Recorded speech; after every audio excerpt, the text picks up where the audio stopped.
হঠাৎ করেই আপনি একদিন দেখতে পারলেন আপনার প্রোফাইল পিকচার দিয়ে অন্য আরেকজন ফেসবুক অ্যাকাউন্ট খুলেছে, কিংবা হঠাৎ করেই আপনার কিছু প্রাইভেট ভিডিও লিক হয়ে গেছে বা আপনার কিছু ভিডিও অন্য আরেকজন তার ফেসবুক পেজ অথবা প্রোফাইল থেকে বারবার পাবলিশ করতেছে, যেটা আপনার জন্য খুবই খারাপ হচ্ছে। হ্যালো ভিউয়ার্স, আমি Asad from Android lecture BD. আজকের ভিডিওতে আমি আপনাদেরকে ফেসবুকের একটি প্রাইভেসি রিপোর্টিং সম্পর্কে ধারণা দিব। এইটার মাধ্যমে আপনার ফেসবুক প্রোফাইলের যে পিকচার রয়েছে সেই পিকচার যদি অন্য কেউ ব্যবহার করে তাহলে আপনি রিপোর্ট করে ফেসবুককে জানাতে পারবেন এবং সেই ছবিটি ফেসবুক থেকে রিমুভ করে দিতে পারবেন। অথবা আপনার যদি কোনো ভিডিও থাকে সেই ভিডিও যদি অন্য কেউ ব্যবহার করে তার নিজের প্রোফাইলে, তাহলে আপনি সেটা কিভাবে ফেসবুক কর্তৃপক্ষকে জানিয়ে সেটাতে রিপোর্ট করবেন এবং কিভাবে সেটা রিমুভ করবেন সেটাই দেখিয়ে দেব আজকের এই ভিডিওটিতে।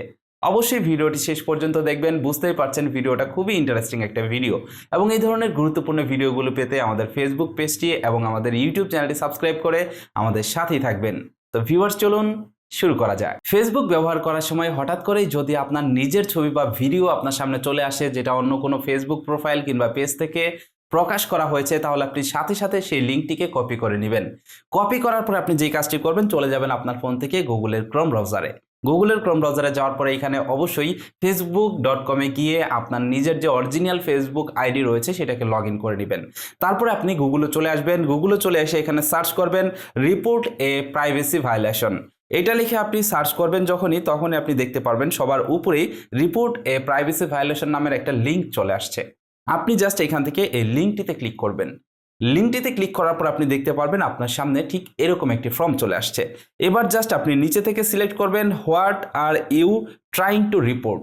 এইখানে দেখতে পাচ্ছেন তিনটা অপশন রয়েছে, একটা হচ্ছে ফটোস, ভিডিওস এবং আদার। আপনি কোন বিষয়ে রিপোর্ট করতে চান সেটা এখান থেকে সিলেক্ট করবেন। সাপোজ ধরুন আপনার প্রোফাইল পিকচার কেউ ব্যবহার করেছে, তাহলে আপনি এখান থেকে ফটো অপশনে ক্লিক করবেন। দেন আপনি দেখতে পারবেন এইখানে একটা টাইপ সিলেক্ট করতে বলা হচ্ছে। এখান থেকে আপনি প্রোফাইল পিকচার বা আদার ফটো, যদি আপনার প্রোফাইল পিকচার ব্যবহার করে থাকে তাহলে এখান থেকে প্রোফাইল পিকচার সিলেক্ট করবেন। যদি আপনার প্রোফাইল থেকে অন্য কোনো ছবি ব্যবহার করে থাকে তাহলে এইখান থেকে আদার ফটো সিলেক্ট করবেন। তো আমি প্রোফাইল পিকচারের জন্য করব, তাই প্রোফাইল পিকচার সিলেক্ট করলাম। এবার দেখুন এইখানে একটি অপশন দেওয়া হয়েছে। এখানে বলা হচ্ছে যে আপনার প্রোফাইল পিকচার যে অন্য কেউ ব্যবহার করেছে তার লিঙ্ক কি আপনার কাছে আছে কিনা। এবার আপনার কাছে যেহেতু লিঙ্কটা আছে তাই আপনি এখান থেকে ইয়েস আই হ্যাভ ইউআরএল এইখানে ক্লিক করবেন। দেন দেখতে পারবেন নিচে থেকে একটা অপশন রয়েছে যে আপনি কোথায় বসবাস করেন, ইনসাইড ইউএসএ নাকি আউটসাইড ইউএসএ।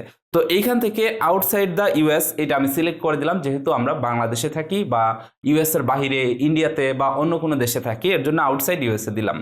এবার আপনাকে এইখান থেকে সিলেক্ট করতে হবে যে যে বিষয়ে আপনি রিপোর্ট করতেছেন সেটার কারণে কার ক্ষতি হচ্ছে।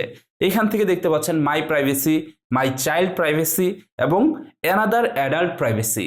এইখান থেকে আপনি যেটা আপনার সাথে যায় সেটা সিলেক্ট করবেন। তো এখান থেকে আমি মাই প্রাইভেসি সিলেক্ট করলাম। এবার সবার উপরেই দেখতে পারবেন লিঙ্কের একটি অপশন রয়েছে। এইখান থেকে আপনি যে লিঙ্কটা কপি করলেন, আপনার ফেসবুক প্রোফাইল বা ভিডিও অন্য কেউ ব্যবহার করতেছে সেই লিঙ্কটা আপনি এখানে দিয়ে দিবেন, যে লিঙ্কটা শুরুতে আমি কপি করার কথা বললাম। এবার নিচে আপনার নাম লিখে দিবেন। নাম লেখার পরে এবং আপনি নিচে এখানে দেখতে পাচ্ছেন ইমেল অ্যাড্রেসের একটা অপশন রয়েছে। এখানে আপনি আপনার নিজের যে ইমেল অ্যাড্রেস রয়েছে সেই নিজের ইমেল অ্যাড্রেসটা এখানে দিয়ে দিবেন। দেওয়ার পরে এখান থেকে এই বক্সটিতে টিক মার্ক দিবেন। টিক মার্ক দেওয়ার পরে এখান থেকে সেন্ড অপশনে প্রেস করে দিবেন। সেন্ড অপশনে প্রেস করে দিলে ফেসবুকের কাছে আপনার রিপোর্টটি সাবমিট হয়ে যাবে এবং ফেসবুক ভেরিফাই করে দেখবে যে যে লিঙ্কটি আপনি তাদেরকে দিলেন বা যে প্রোফাইলটি পিকচারটি আপনি দিলেন সেটা আপনার সাথে রিলেটেড কিনা। যদি রিলেটেড থাকে তাহলে তার এগেনস্টে ফেসবুক কর্তৃপক্ষ অ্যাকশনে যাবে এবং ফেসবুক থেকে সেই ছবি বা ভিডিওটি রিমুভ করে দেবে। আমাদের ভিতরে অনেকেই কম বেশি এই সমস্যাটির সম্মুখীন হন, বিশেষ করে মেয়েরা এই সমস্যাটিতে বেশি পড়েন। সুতরাং আপনাদের সাথে যদি এরকম ঘটনা ঘটে তাহলে অনেকেই বিভ্রান্তিতে পড়ে যান যে এই সিচুয়েশনের ভিতরে আমার কি করা উচিত। আপনারা ঠিক এই কাজটাই করবেন যেটা আমি এইমাত্র দেখালাম। আপনি জাস্ট ফেসবুককে রিপোর্ট করে জানিয়ে দিবেন যে এটার কারণে আমার প্রাইভেসি নষ্ট হচ্ছে। ফেসবুক কর্তৃপক্ষ খুব দ্রুত অ্যাকশন নেবে এবং সেই ভিডিও বা ছবি ফেসবুক থেকে সরিয়ে দিবে। আজকের ভিডিওটি আপনার কাছে কেমন লাগলো অবশ্যই কমেন্ট করে জানাবেন। ভিডিওটি যদি গুরুত্বপূর্ণ মনে হয়ে থাকে তাহলে অবশ্যই রিকোয়েস্ট থাকবে এই ভিডিওটি আপনার সোশ্যাল মিডিয়াতে শেয়ার করবেন। যারা এই মুহূর্তে ভিডিওটি আমাদের ফেসবুক পেজে দেখতেছেন তারা কিন্তু ডেফিনেটলি নিজেদের টাইম লাইনে এই ভিডিওটি শেয়ার করবেন, তার কারণ এই ভিডিওটি কম বেশি সবারই প্রয়োজনে পড়বে। তো ভিউয়ার্স, ভালো থাকুন, সুস্থ থাকুন। দেখা হবে পরবর্তী কোনো এক গুরুত্বপূর্ণ ভিডিওতে। আল্লাহ হাফেজ।